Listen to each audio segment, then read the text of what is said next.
I know Representative Gary Click, one of really the best in the country, of course in the state of Ohio, but across the nation. And yeah, absolutely.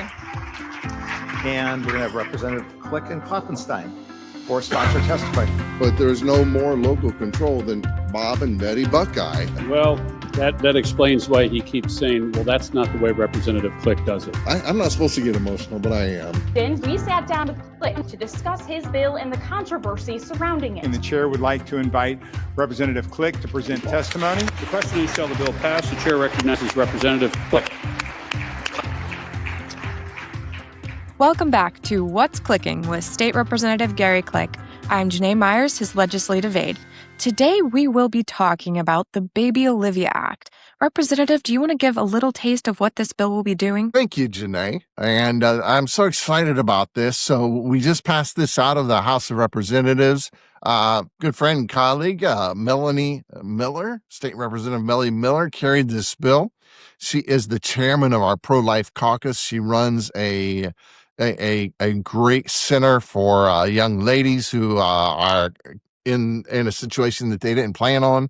An unplanned pregnancy helps a lot of young ladies through that. She's just fantastic and just a great colleague. And so we were able to pass this out of the House and send it over to the Senate. And I asked her if she would join me, but not her alone. There's another gentleman that I met probably about a year ago at one of the conferences that I go to. I think it was the National Association of Christian Lawmakers. And I met him actually as the same conference where I met Charlie Kirk. And I met Dr. Lyle there, Bill Lyle.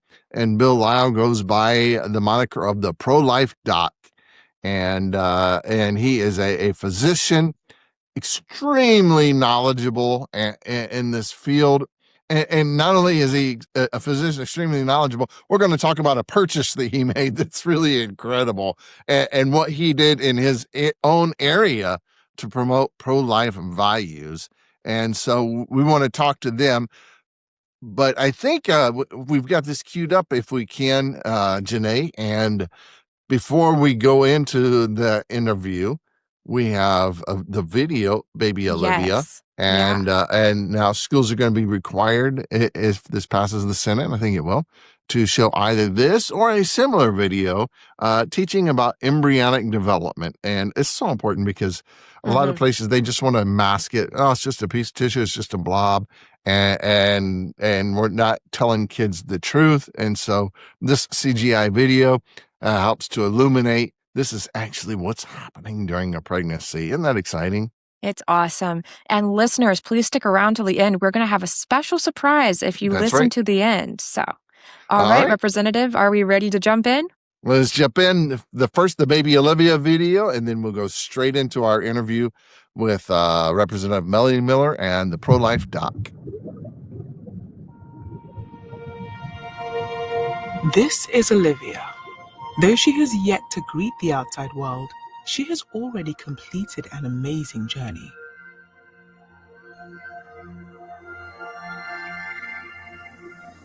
This is the moment that life begins. A new human being has come into existence. At fertilization, her gender, ethnicity, hair color, eye color, and countless traits are already determined. She begins to implant in the uterus about 1 week after fertilization. Her cells organize into what we call an embryo. At 3 weeks and 1 day, just 22 days after fertilization, Olivia's heartbeat can be detected.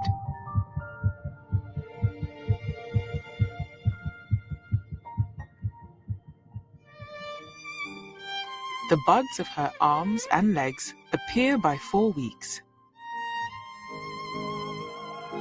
She begins to move between 5 and 6 weeks with both spontaneous and reflexive movements. At 6 weeks from fertilization, her brain activity can be recorded and bone formation begins. She can bring her hands together at 7.5 weeks, and separate fingers and toes emerge. She can also begin to hiccup.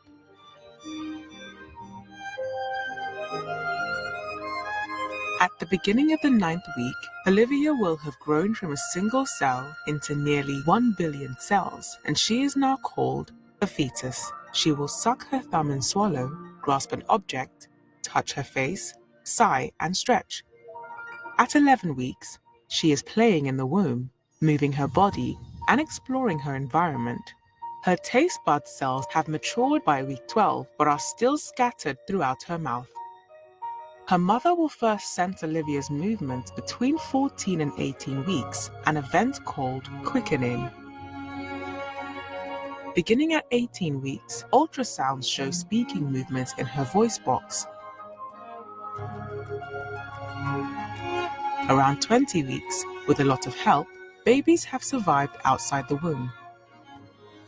At 27 weeks, her eyes are responding to light. She can recognize her parents' voices and will even recognize lullabies and stories. Olivia has gone on an amazing journey during these last 9 months. She will soon signal to her mother that it is time for delivery and greet the outside world. Well, viewers, you just got done witnessing the Baby Olivia video that 3 minutes has caused so much controversy and stirred so much animosity from people who really just want to kill babies. If I can just be blunt about it, they refuse the science, they reject the science, they fight against the science. But I am honored today to have 2 champions with me to discuss this. And first of all, we have State Representative Melanie Miller, who is a friend and a colleague, and she is a champion for life.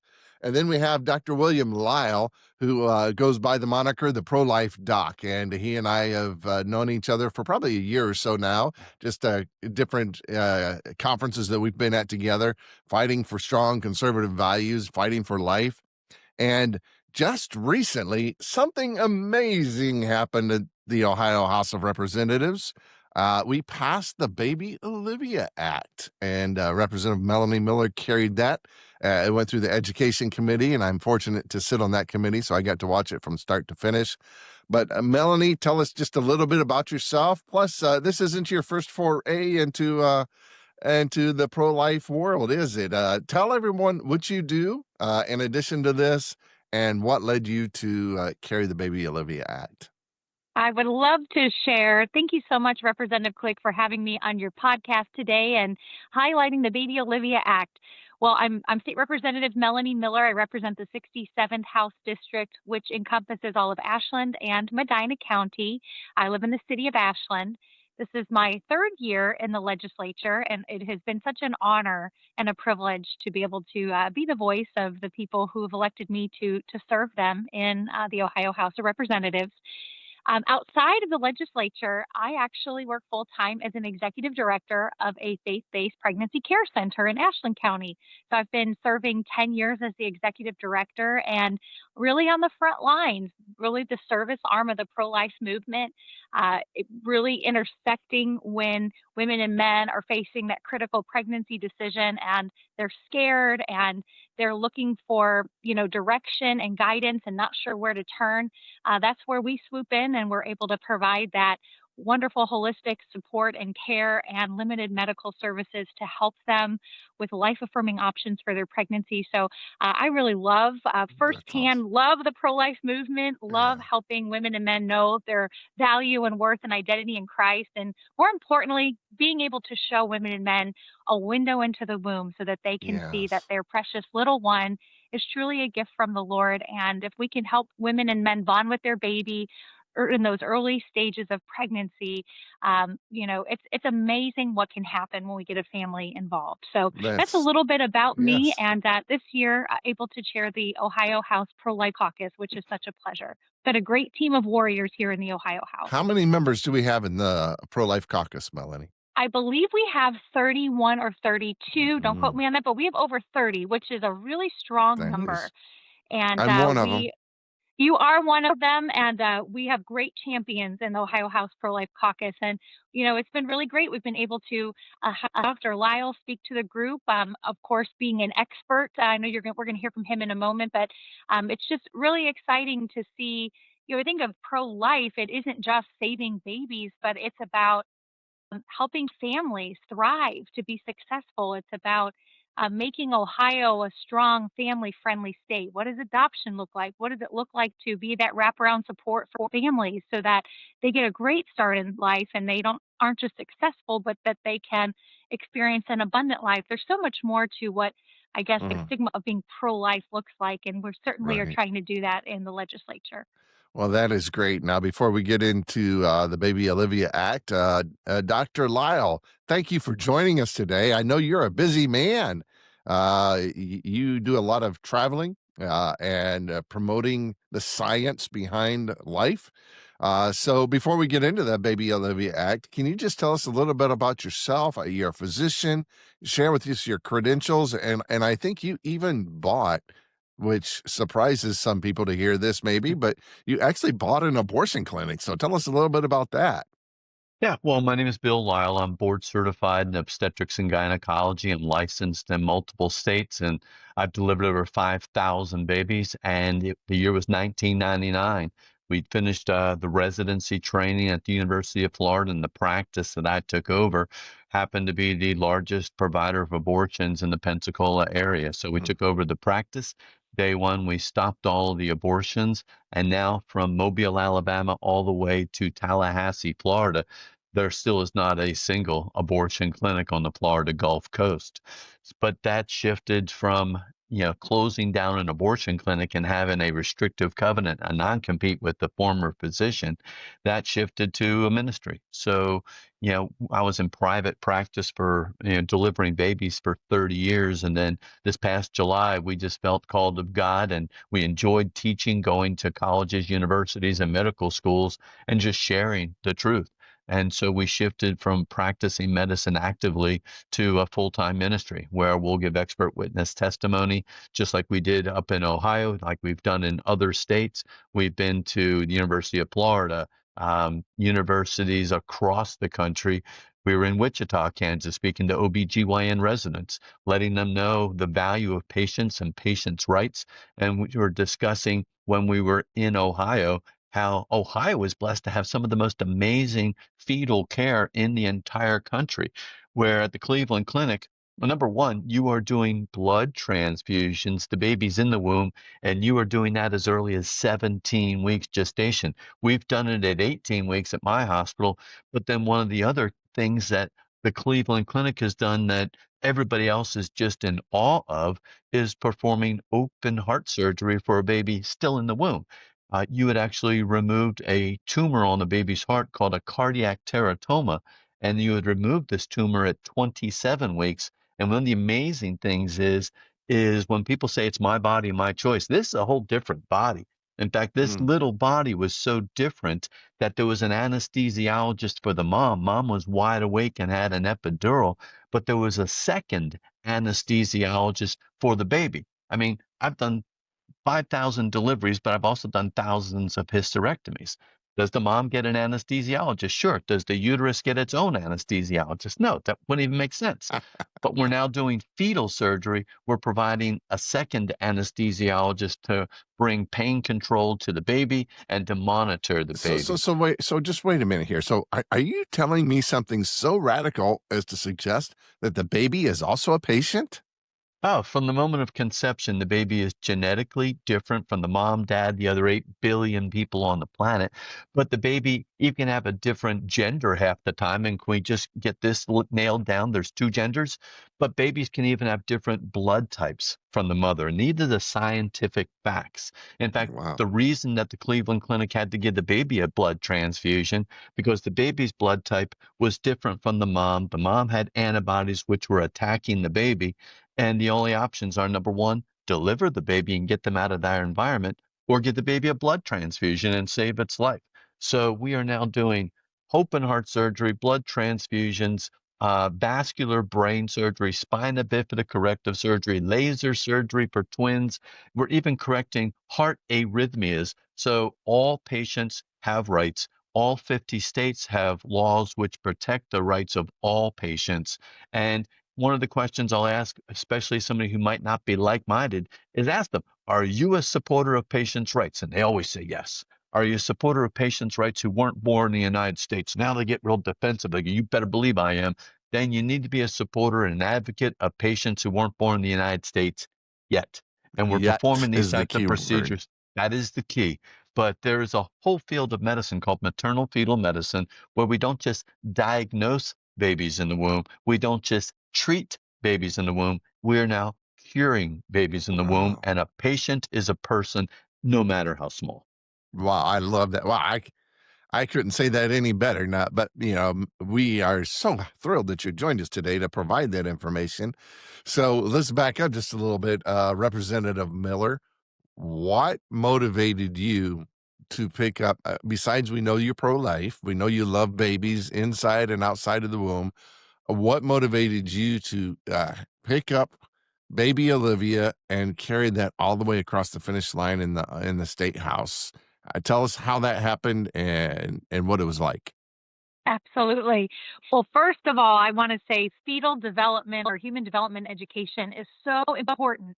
And I think for me, outside of the legislature, seeing firsthand, working with families and working through this pregnancy journey, it's amazing how many families have no idea what's happening, how they maybe have gotten pregnant, and how baby is growing. What are those benchmarks that happen in utero? And in fact, 90% of our development takes place in the first 9 months, which is pretty incredible. So I've seen that Can you say that for me firsthand. again? 90% of our development happens in the first 9 months as a human being. Isn't that amazing? Never So thought I don't know, about that Dr. before. Lyle, you can fact check me on that. But it's We get significant. bigger, but yeah, we get bigger, but everything is laid down. That's right. We change the greatest change in those first 9 months. So 90% of our development is taking place in the womb, which is really incredible. I think also for me, Gary, Representative Click, is, when I decided to run for the legislature, I felt it was a calling from the Lord. And I really felt that God was calling me to the legislature for an assignment.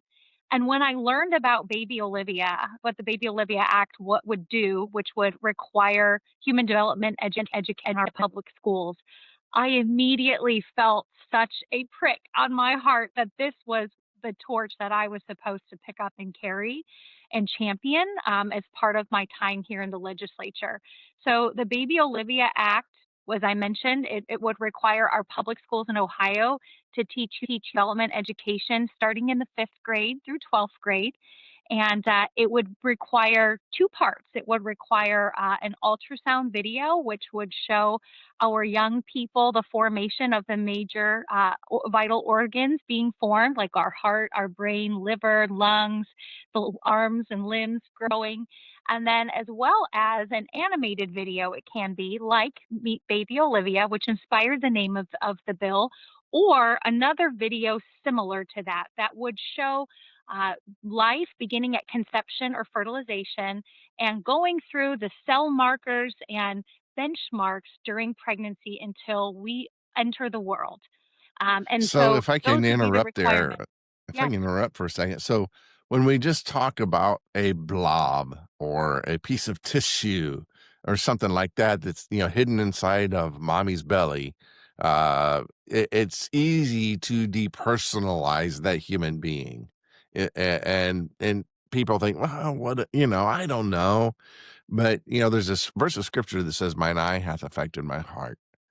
And I think it affects our head too a little bit. And, Right. and when you actually see that baby, whether it's through an ultrasound or whether it's through an animation like this, or even Life magazine, April 30th, 1965, came out with the drama of life before birth. And notice they didn't say the drama of embryonic development before birth. They said the drama of life before birth. And you look at that, and all at once you cannot deny the humanity of that child. And I think that's why the pro-abortion movement, they used to be pro-choice. Actually, one of the organizations was Pro-Choice Ohio, and now they're calling themselves Abortion Forward, which really tells you what their motivation is. It's not about choice; It's about abortion. It's about killing babies. That's their goal in life. So what kind of I support completely and what kind of agree. opposition? Go ahead. No, I'm sorry, we cut off there a little bit. Yes, what kind of support and what kind of opposition, I think is what you were going to say, do we have for Baby Olivia Act? Yeah, and what kind of support did you find in the legislature? What kind of opposition did you find along the way? Tell us about this. Tell us about the struggle. Absolutely. Well, I'll be honest, I think those of us, we have had great peace moving this legislation forward because we know science is on our side. Yes, this is definitely a pro-life bill, but at the end of the day, this isn't about abortion. We are not changing anything in our laws. We are simply teaching biology. This is science, and the science is on our side here. Science says that when the sperm meets the egg, when it is fertilized, life begins, and we have our own unique DNA. That's when we know whether we're male or female. We know our eye color. There's a lot of things already developed and figured out right away when we have that unique DNA. And then at 17 You to mean 21 you days, don't have to wait for them to get 2 or 3 and tell you if they're male or female? it's already determined. It's already determined. We might Oh, not be able to see it really? yet on an Wow, ultrasound, I but never right knew away, that. right away, it's already taking place. And then two, we have a heartbeat as early as 17 to 21 days after fertilization. And at 8 weeks, the major organs are already fully present. Baby can hiccup. A baby can respond to touch as early as 8 weeks. There's so many really cool things that are taking place. But it was so wonderful to have Dr. Lyle and Dr. Alicia Thompson, who's local here in the Columbus area, provided great proponent testimony in favor of the bill, really promoting the accuracy based on the work that they do, both being OBGYNs. They were able to verify the accuracy and the science behind this video. Quite honestly, the science never changes. So I know there were some folks saying, well, why do they have to watch this video every year? Why?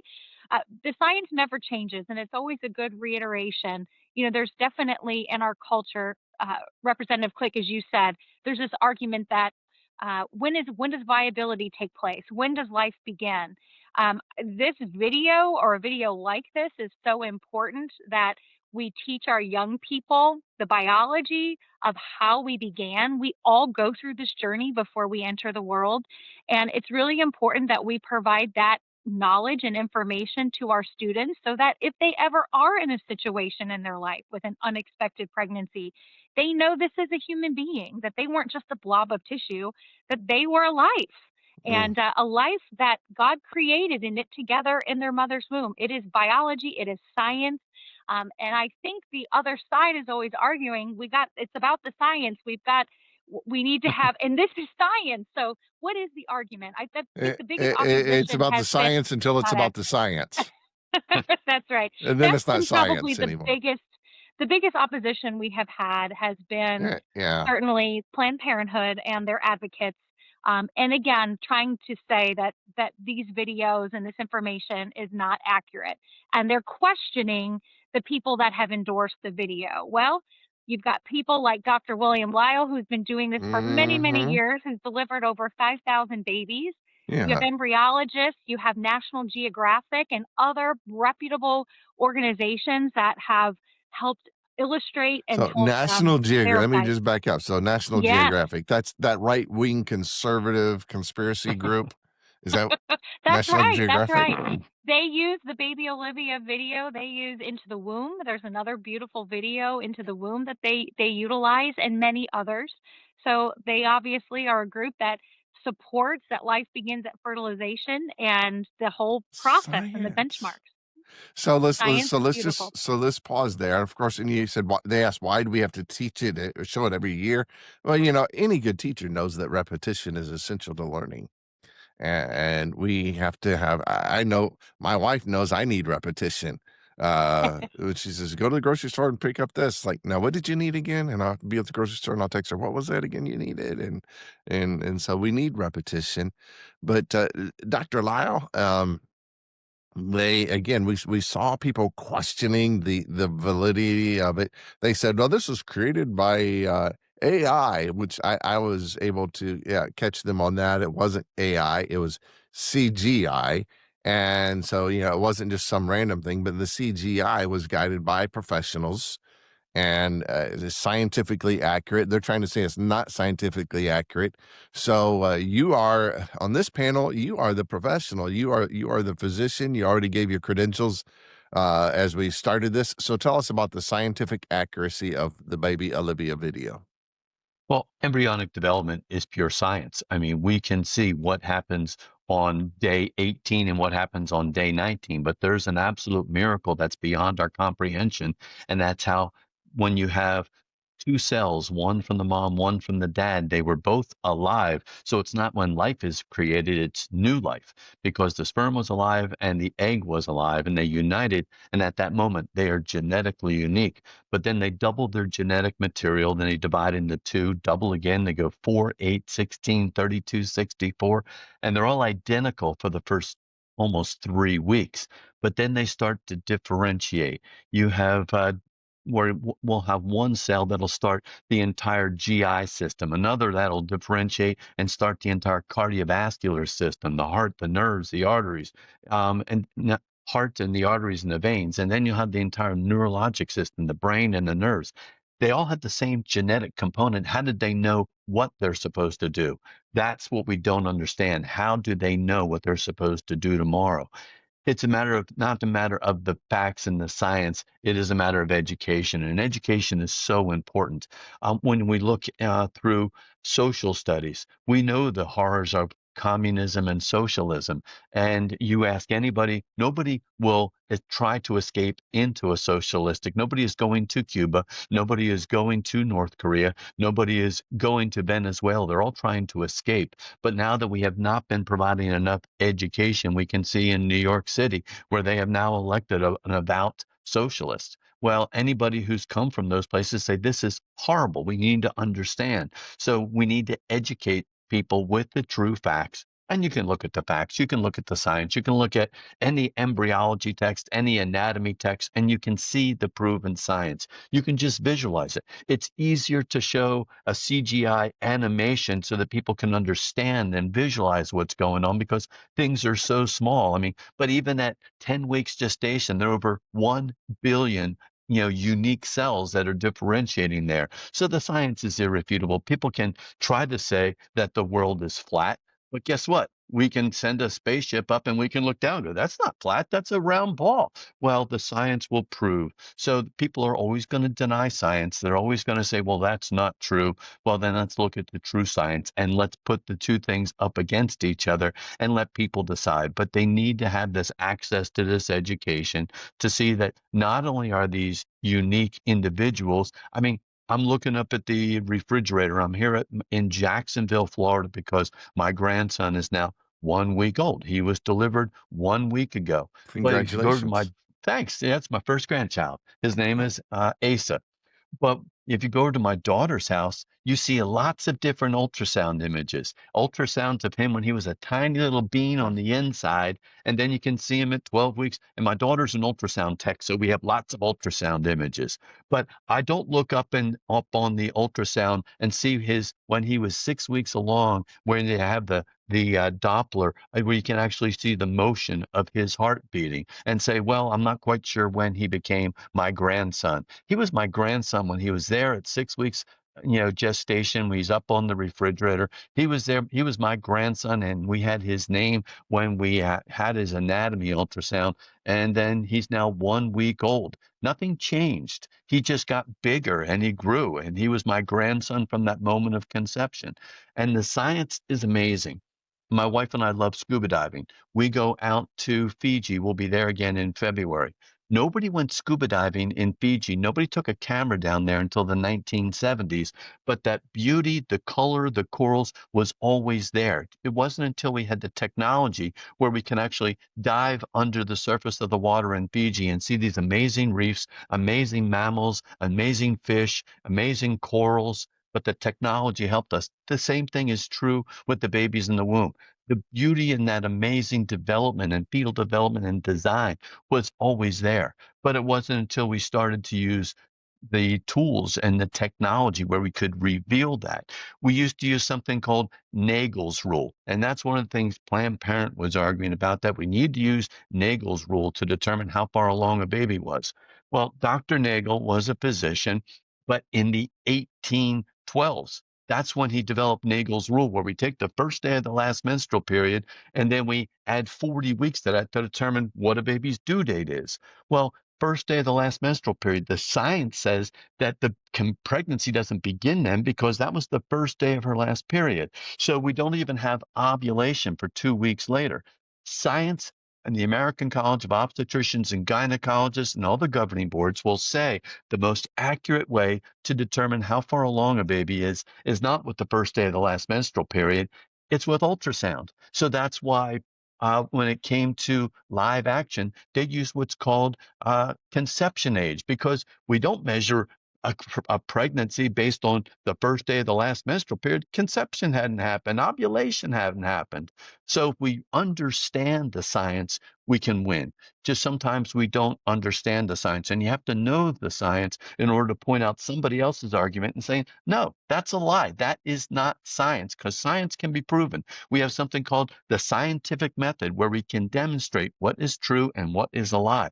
And obviously, some of our quote unquote scientists have just lost their minds when they start talking about dozens of different genders. You are either XX or you are XY. So, yes, the science is on our side.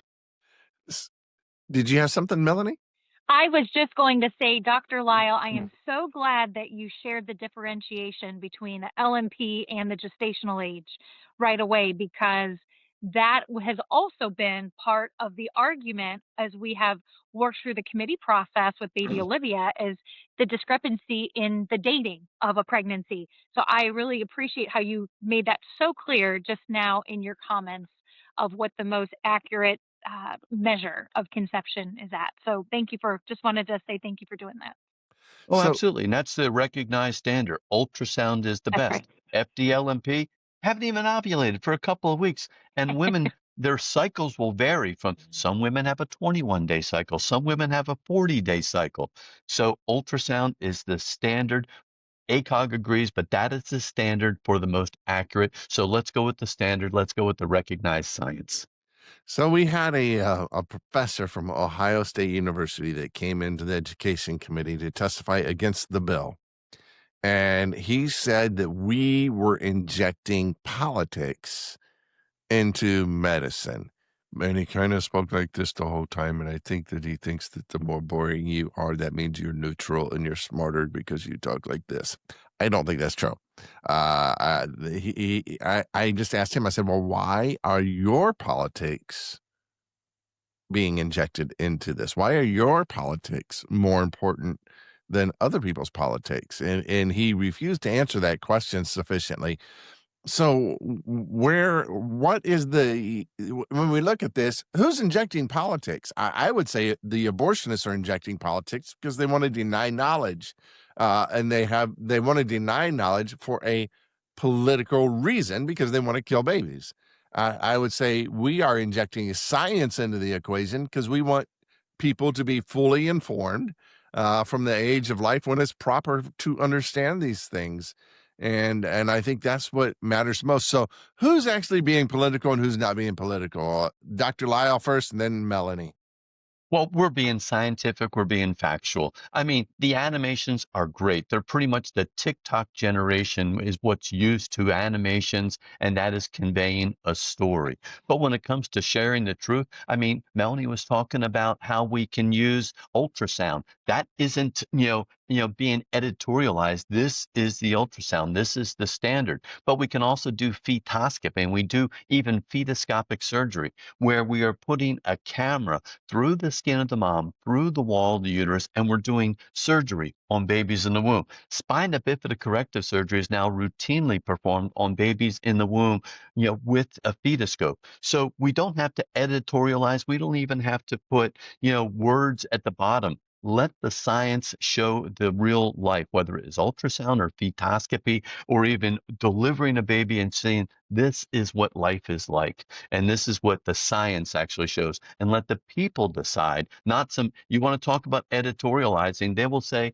that, well, when you see that flicker, there, that's not really a heart beating. It's like, so you're telling me that I can use an ultrasound and there's something that's beating 120 times a minute, and it's going to do that until that baby is delivered. Then it's going to shift a little bit to 70 or 80 beats per minute, and it's going to continue to beat every single minute of that person's life until they die at 80 or 90 years of age. But even though that flicker started when the baby was 21 days, you're going to tell me that that wasn't a heartbeat that was beating? What else could be beating that way, that rhythmically? That is life, and that is what we need to stand on with that science. It takes more Right. faith. And why does somebody, talk about it with a mumble attitude? Because this is exciting. If you're excited, if you understand the truth and the miracle of fetal development and cell division, you have to get excited about this. I mean, you talk to an astrophysicist that's understanding how the amazing things that happen in orbits of planets and how everything is put together. If you can't get excited about what you're seeing as the truth being revealed, well, of course you're going to mumble if you're not Right. really confident on what the facts are. I love it. That's the truth. I've never seen a scientist be so boring, because scientists love science, but Yeah. somehow they Well, think that makes them appear educated, and it's not. And this Baby Olivia video, it does not tell, it really does not say, we're pro-life. It doesn't say now you can't have abortions. It does not make any political statement whatsoever, but they're afraid of a political reality is that most people have sympathy towards life. And once they understand it's life, then they might want to keep the baby. They're not even pro-choice, they're pro-abortion, because otherwise they wouldn't care if people knew and kept the baby. that's And I'm going to toss to you in just a second, Melanie, but I think in your ministry world, from what I understand is when a mother sees an ultrasound, that generally changes her perception. And you don't have right. to say anything to them. You don't have to talk them into anything. It's the science does all the work. And it's only when they dehumanize a human.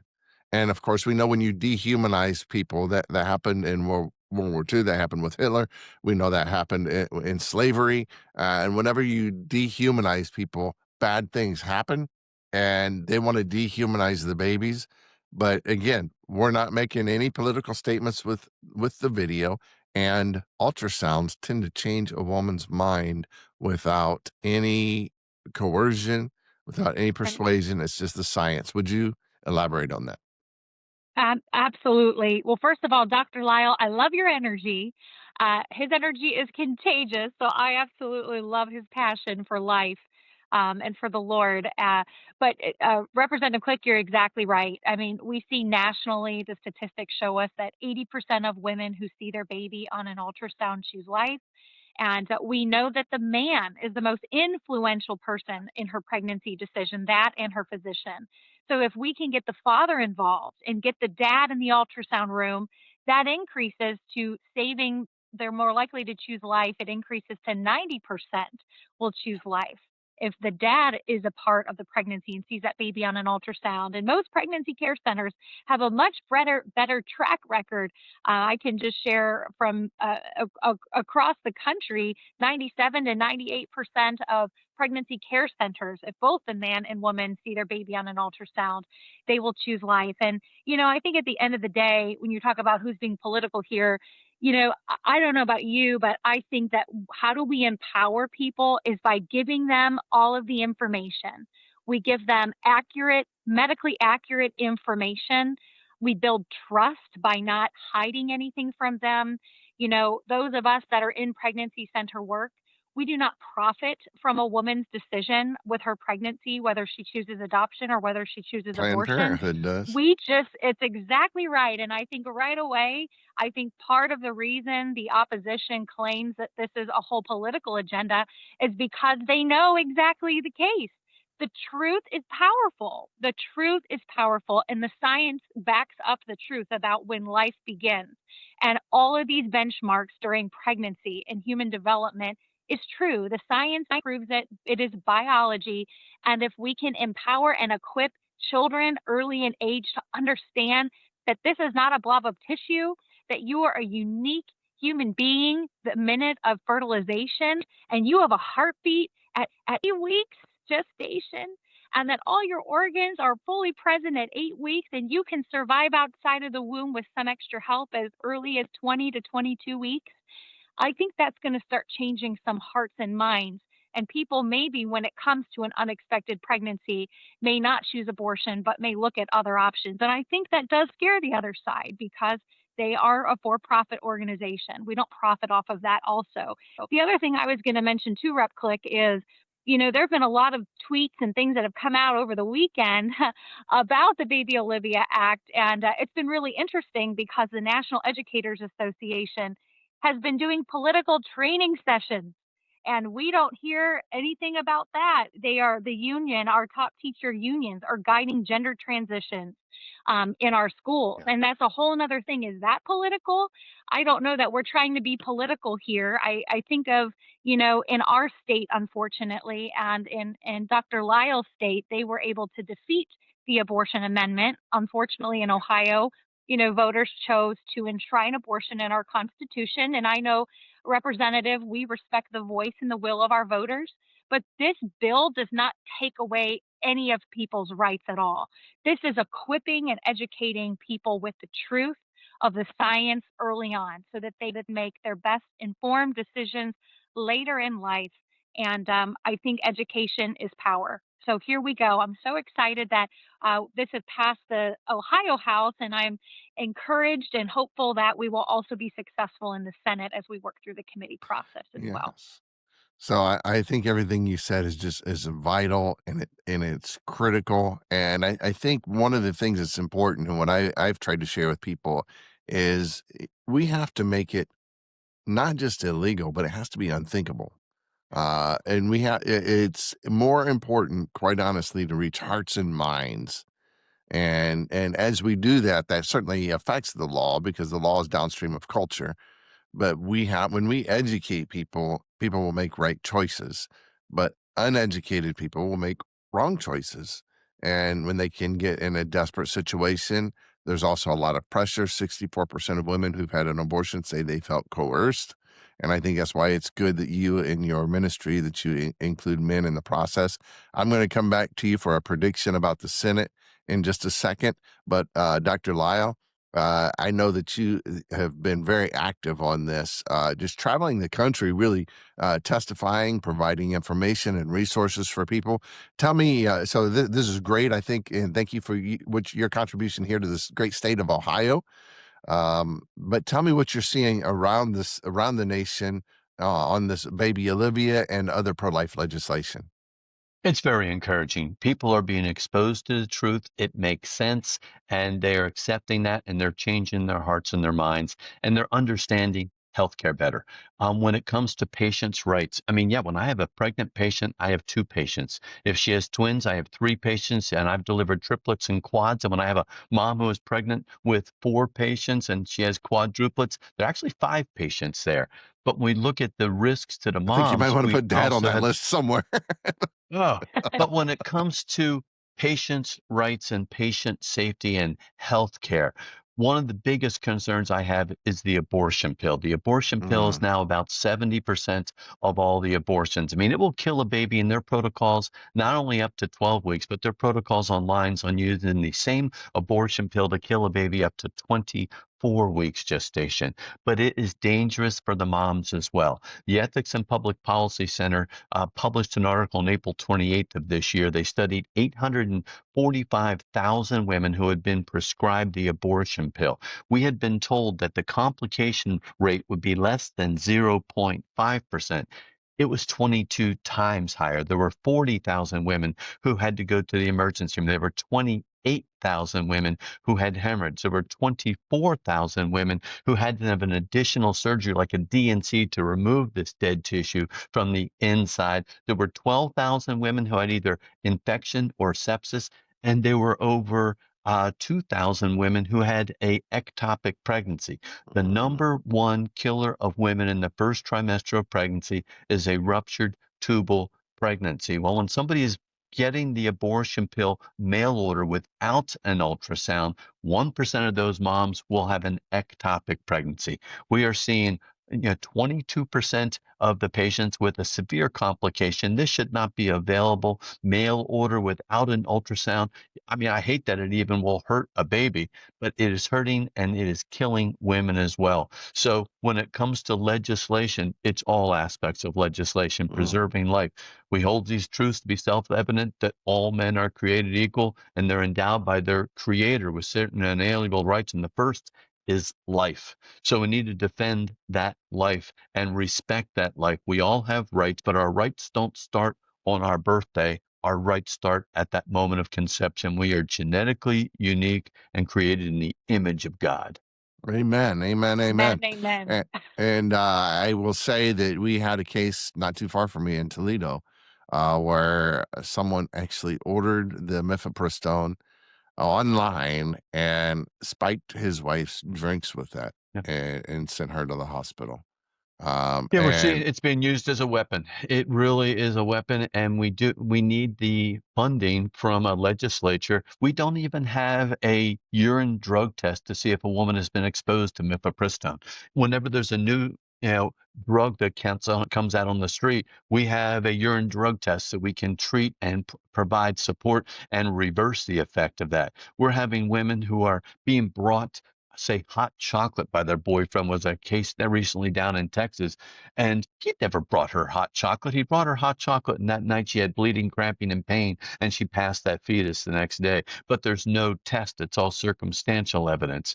But you also have the abortion pill that is available at every student health center in California. And in California, you don't even have to be a woman to get it, because you can identify as a guy and you can get the abortion pill. What does a guy need the abortion pill for, except he wanted to get out of responsibilities and slip a drink? I mean, this can be seen as murder. It's an attack on a baby in the womb.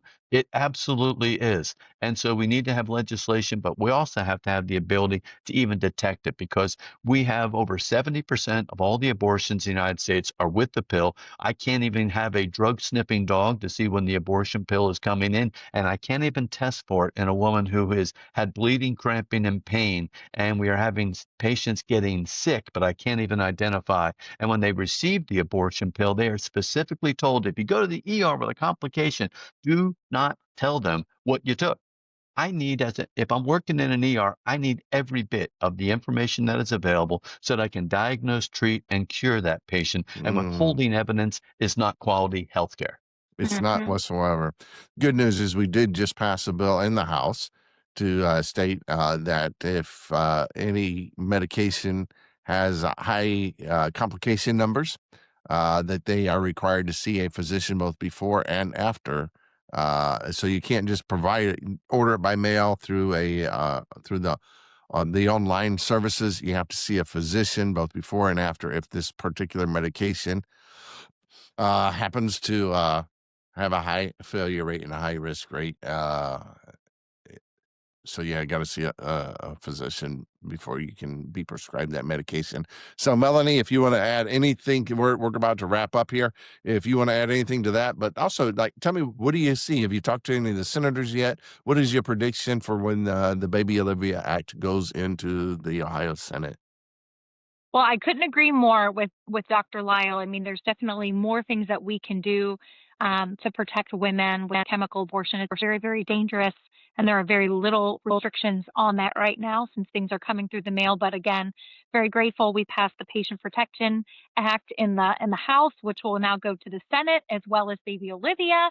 And I feel very encouraged about the Baby Olivia Act. In fact, we are still awaiting the assignment for the committee. So as soon as we know what committee assignment it will have, I'll start working with members on the committee to just have those personal contacts with each person. But I can tell you already, Rep. Click, I've had many members in the Senate already say how excited they are for Baby Olivia, and they can't wait to pass it out of the Senate. So I feel very encouraged. I believe that we will get this done next year.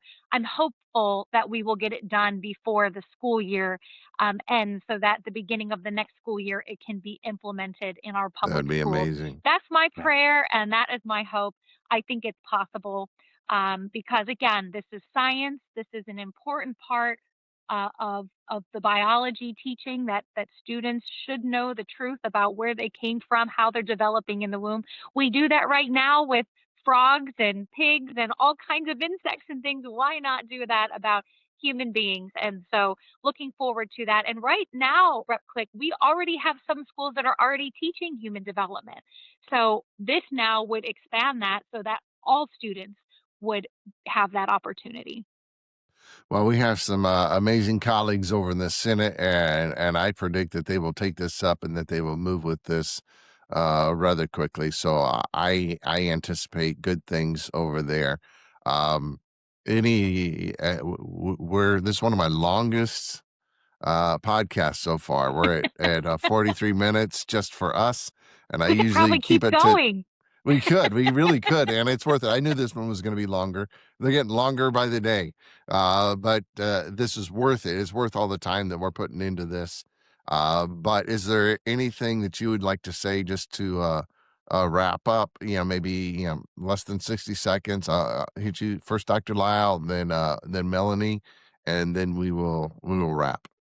Well, anybody who gets invited to give proponent testimony before the Senate will be extremely excited and be saying, put me in, coach. I want to share this truth. Meanwhile, anybody who's going to be giving opponent testimony and trying to shoot this down, I mean, how can you even, shoot down the facts and the science? This is exciting to be able to share this. And the proponents, put me in, coach. I'm ready to go. All right. I love that excitement. And by the way, how can people, if they want more information, because I know you have a ton of resources, how Yeah. can people find you online and learn more about the pro-life doc? Well, we're on almost all the social media platforms. We just got kicked off of TikTok, but you can find us at prolifedoc.org. And we have lots of free materials, educational materials, and we even have a 6-hour training curriculum that's available as downloaded with workbooks. Wow. We will make sure to put that in the show notes as well. But so thank you so much, Dr. Lyle. Closing welcome. thoughts, Representative Melanie Miller.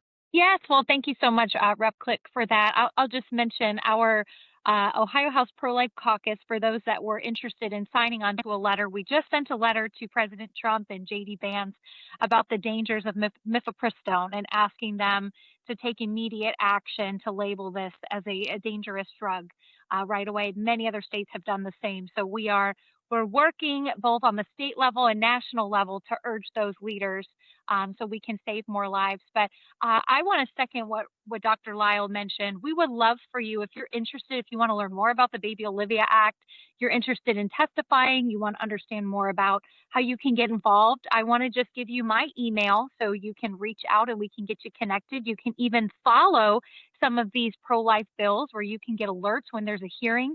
Rep67 at ohiohouse.gov is my email. I would love to get you on our email list to give you updates so you can potentially come in person or even write a testimony as well in support of the bill. So that's Rep 67. Yes. That's right. That's right. Oh, I'm sorry. I just couldn't resist. That's It We're in all is, good fun. yes, it is so awesome to have you as a colleague, Representative Miller. I love working with you. Shout out to your husband, Mayor Matt, a great fella, doing a magnificent job as well. And Dr. Lyle, it's awesome to have you as a partner in protecting life across the state, across all the states. But thank you especially for your trip to Ohio. And I think I can get you on the first string here in proponent testimony. Put me in, coach. I'll talk to the sponsor and see if I can twist her arm and bring you in. We'd love to Yeah. have you back, Dr. Lyle. We definitely need you in Well, the Senate. And when it comes to expert witness testimony, we are available and we'd be honored to serve. Put me in. All right. God bless you both. And You as we'll well. see you around. Thank you. Better believe. Well, it was incredible to hear about this amazing bill and how it will impact Ohioans for good, and to hear about the Baby Olivia video. Yeah. Representative, do you have any closing thoughts on this bill? Well, I just think this is amazing. What we're doing is we are trying to help young people and just ladies in general have information. And it seems like the left, the radical left, just doesn't want people to know They want to conceal people. Sadly, their idea is not about even pro-choice. They used to be just pro-choice. They used to say we want it safe, legal, and rare. They're done with that. Yeah. They don't really care about safety anymore.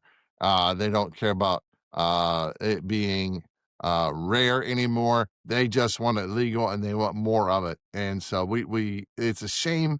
That's the way it is. But what we are trying to do is give people information.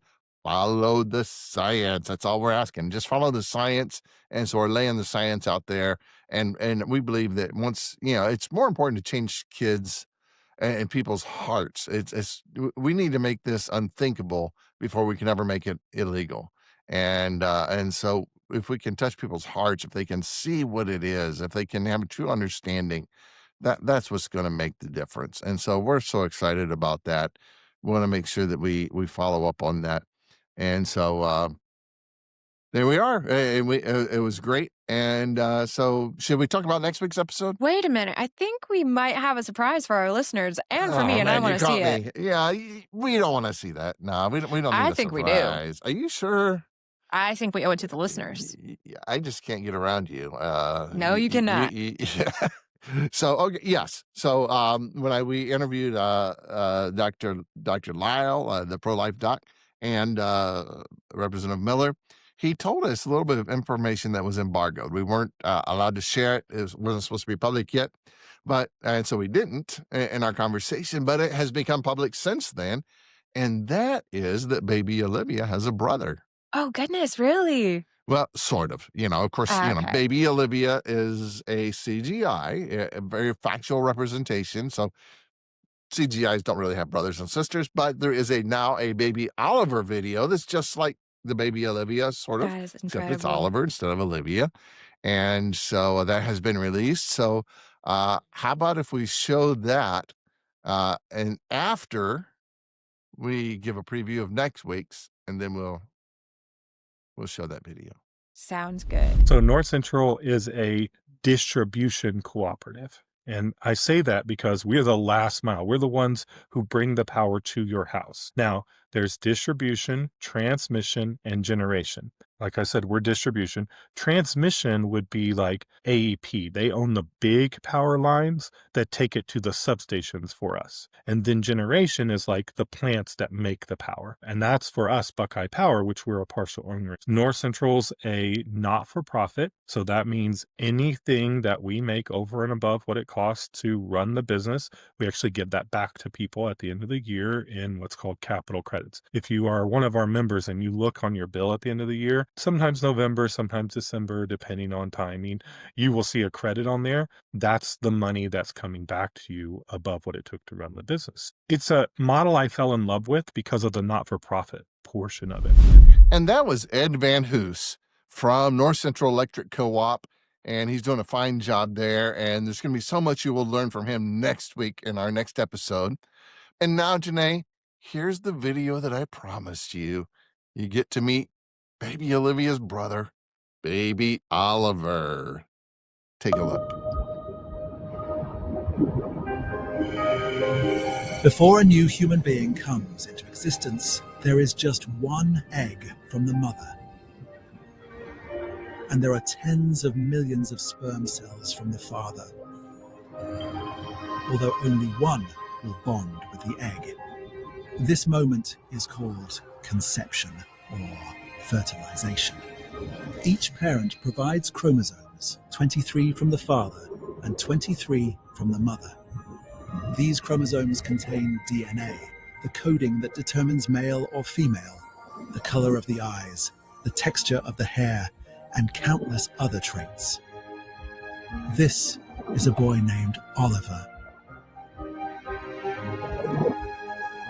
Oliver travels down his mother's fallopian tube towards the uterus.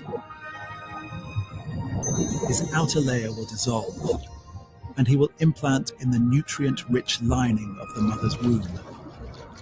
Implantation begins about 6 days after fertilization and is complete by about 12 days. Oliver's cells organize into 3 layers, each destined to build specific parts of the body. The neural plate appears, the first outline of a brain and spinal cord. And then, at 3 weeks, 1 day, just 22 days after fertilization, the heartbeat can be detected.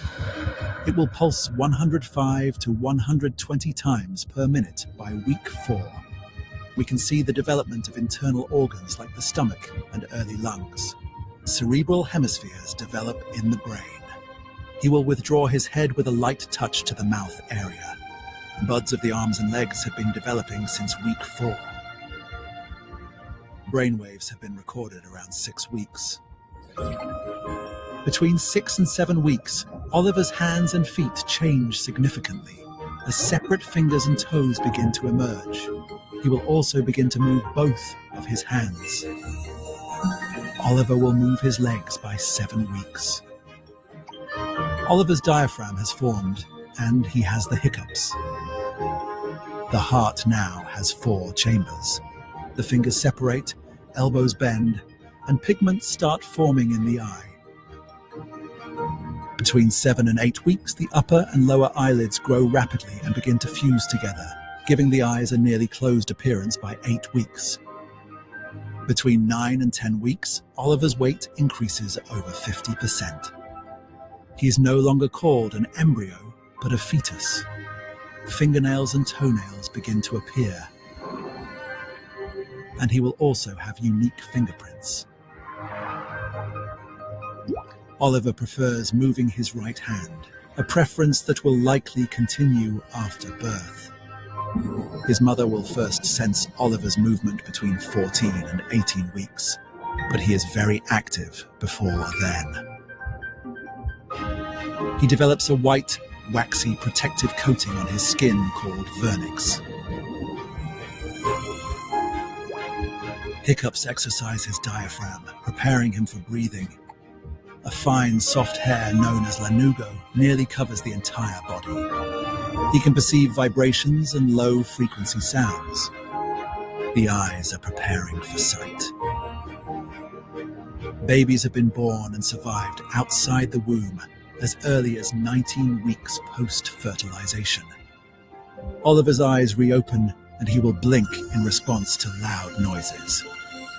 Oliver has the sense of taste at 26 weeks, and his pupils dilate in response to light at 27 weeks. He can differentiate between high-pitched and low-pitched sounds. He breathes amniotic fluid in and out of the lungs. Oliver will develop preferences for particular voices, especially his mother's, and familiarity with pieces of music. Hair grows on the scalp, and pads in the cheeks thicken to support continuous suction after birth.